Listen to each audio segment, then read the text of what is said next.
Torfou, un nom qui résonne comme une bataille. Il y a plus de 200 ans, pendant la première guerre de Vendée, dans cette commune de l'actuelle Maine-et-Loire, s'est déroulée la seule victoire de la rébellion vendéenne contre la Première République française. Véritable soulèvement populaire contre une hégémonie parisienne, la bataille de Torfou est devenue un événement légendaire de la région. Je suis Gaëlle Sebron, je suis la présidente de l'association Torfou la Bataille, depuis 6 ans déjà de cette association, mais qui est toute jeune, elle a 7 ans l'association. Je suis arrivée sur le spectacle en tant qu'actrice puisque je joue le personnage de la Girondelle et je joue toujours ce personnage qui représente l'action héroïque des femmes pendant la bataille. En fait, les femmes ont joué un rôle très important pendant cette bataille, puisqu'à un moment, elles ont repoussé en fait les hommes au combat. Et en fait, ce personnage-là, qui était de Montaigu, en fait, c'est une personne qui a vraiment existé.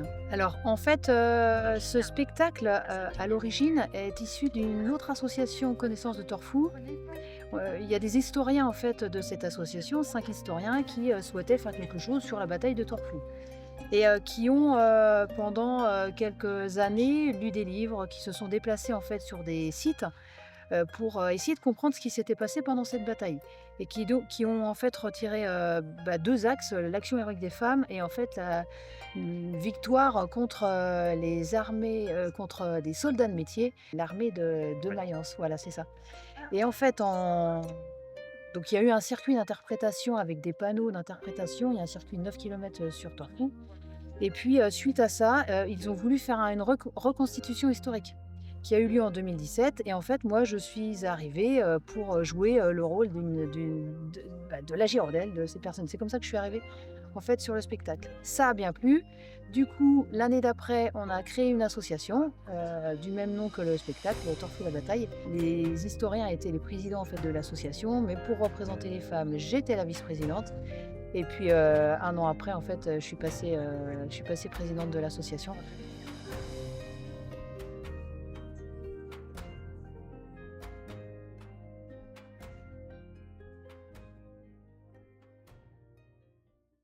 Bonjour, je m'appelle Philippe Lambert, je suis commetteur en scène à Torfou la Bataille et mon rôle c'est d'organiser, de coordonner l'ensemble des figurants et des acteurs sur le spectacle. C'est aussi des chevaux et de gérer sur l'ensemble du spectacle.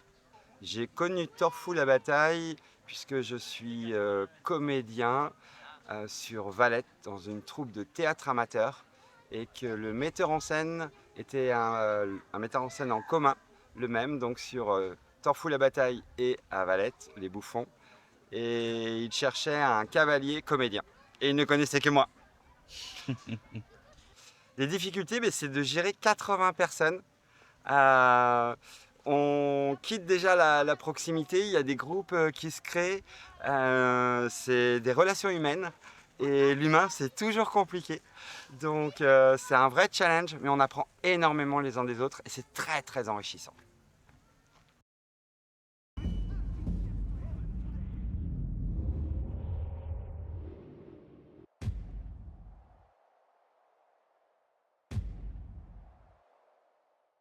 Alors moi c'est Raoul de Borgard, mon rôle ici je suis le sonneur de la cloche, juste ici, donc le nouveau rôle pour cette édition de Torfou la Bataille.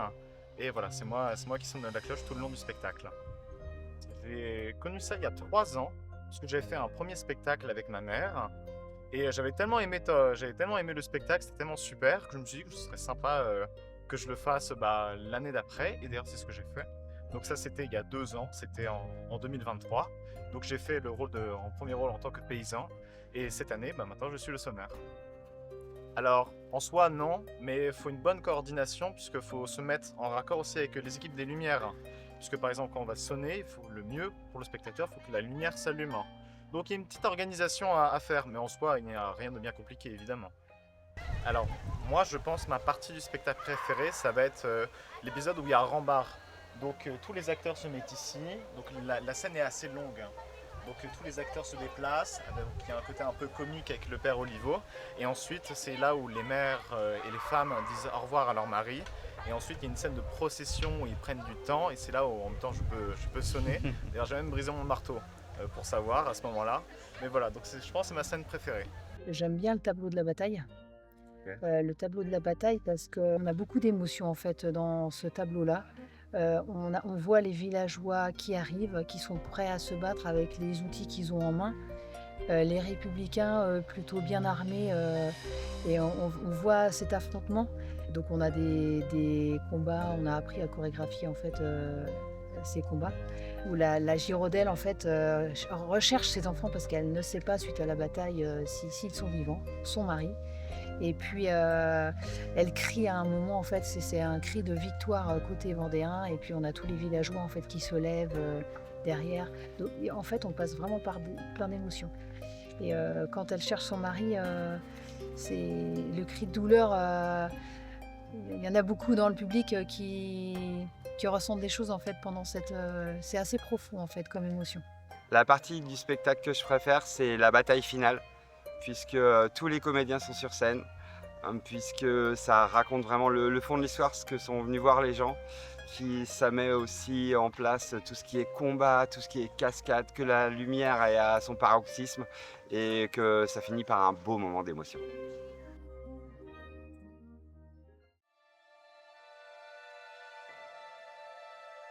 Mais au-delà du spectacle, c'est toute une communauté qui se mobilise.